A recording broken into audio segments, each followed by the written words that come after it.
Hey, how's it going, guys? It's Kyle here, aka Kyle. I'm coming to you from Johannesburg, South Africa. I've got this pretty talented guy here on the phone. His name is Josh, aka Olufemii. What's happening, brother?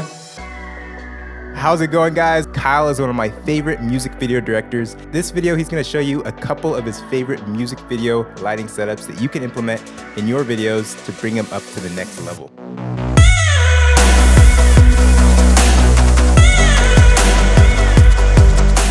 I've been in the industry for the last 7 years now as a director, DOP, editor, and colorist, and I'm self-taught. I would say 90% of what I know actually comes from places like YouTube. So I felt like now, after being in the industry for as long as I have, which isn't actually that long, I'm not that old, I've learned some really cool things. And I think myself and my team have created some really great content, and it's about time for me to share some of my knowledge with you all. So in this tutorial, I'm going to break down 2 lighting setups from 2 separate music videos that I myself have shot.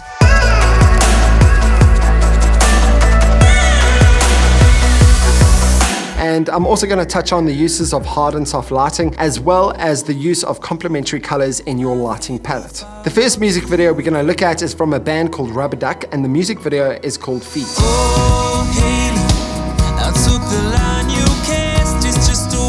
This music video was filmed over 2 days with the skeleton crew, and when I say skeleton crew, it means literally 2 people, myself and my wife, who is like yeehaw.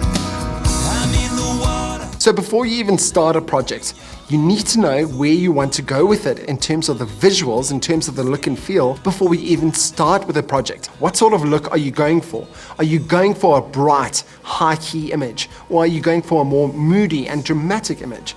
Be it a music video, a corporate, a commercial, it doesn't matter. If you don't know where you're going with the project before you even start filming, you're going to end up with a lot of problems. So for this specific music video, I was going for a very natural filmic feel to my visuals. So for the exterior scenes, I only wanted to use natural light with no help from any artificial lighting or even the bouncing of light. And I did this by filming at the later parts of the day when the sun is at its lowest point in the sky, because when you do that, it's not as harsh as, say, filming at midday.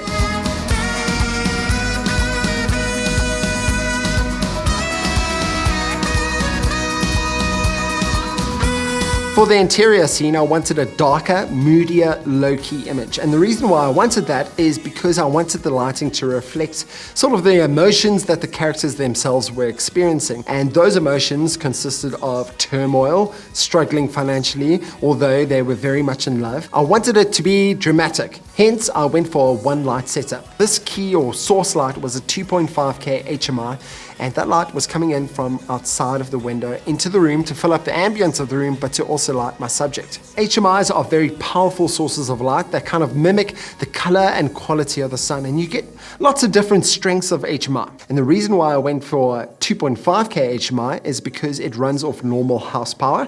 If you go any bigger, you have to use a generator. Aside from the HMI being my key light, I also had a few cheap LED tubes which acted as practicals and also assisted in sort of highlighting my subjects and also bringing up the ambience of the room a bit. There was a see-through curtain in front of the window, and I used that see-through curtain to partially soften or diffuse the light, to once again give my subjects more of a wraparound of light on their faces. If you don't really understand what the softening of light is all about, well, it's really quite simple. Let's take an overcast day as an example, which is something that we experienced on the very first day of filming. You see, when you film on an overcast day, the sun, your key light, is being softened by the clouds. And when that sun is softened, it can be quite pleasing on skin tones because there's little to no shadows on your subjects' faces. In contrast, hard lighting is when you don't diffuse the light and you have defined edges to those shadows. Here's an example. This is a photograph I took of one of my clients for his album cover. And for this photograph, I was using a flash. Now, a flash can be a very harsh source of light if you don't diffuse it. And that's exactly what I was going for here, because hard lighting, in contrast, once again, to soft lighting, creates harsher shadows. And that's exactly what I wanted here.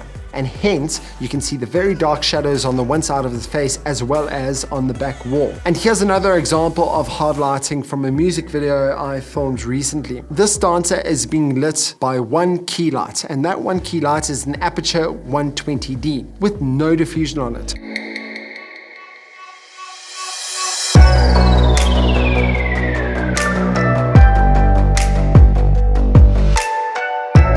I really enjoy one light setups, whether it's a planned one light setup or you simply just don't have the budget and you can only afford to have one light on set. It's just a great way to practice your lighting game. Whether it's diffused and soft or not diffused and hard, how are you going to light your subject? How are you going to light your environment with only one light?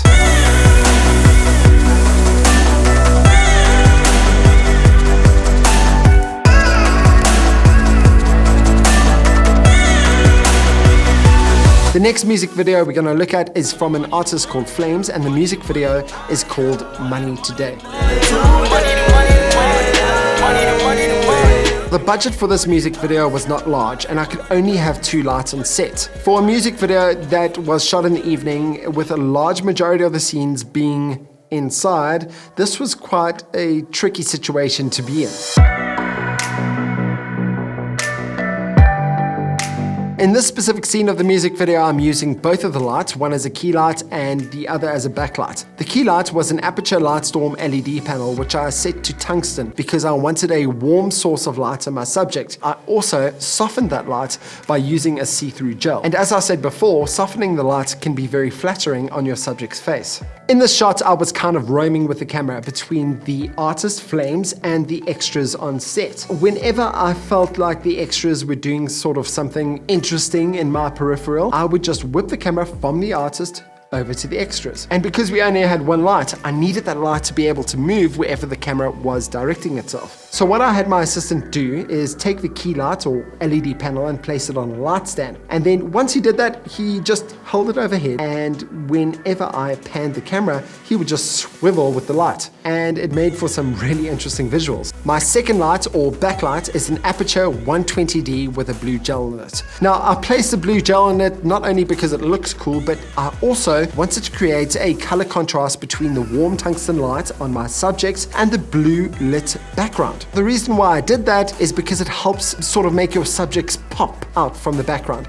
When you do this, it's known as using complementary colors. You'll often find it in films, and I use it all the time just because it's so effective, and because, as the name suggests, using complementary colors is sort of complementary.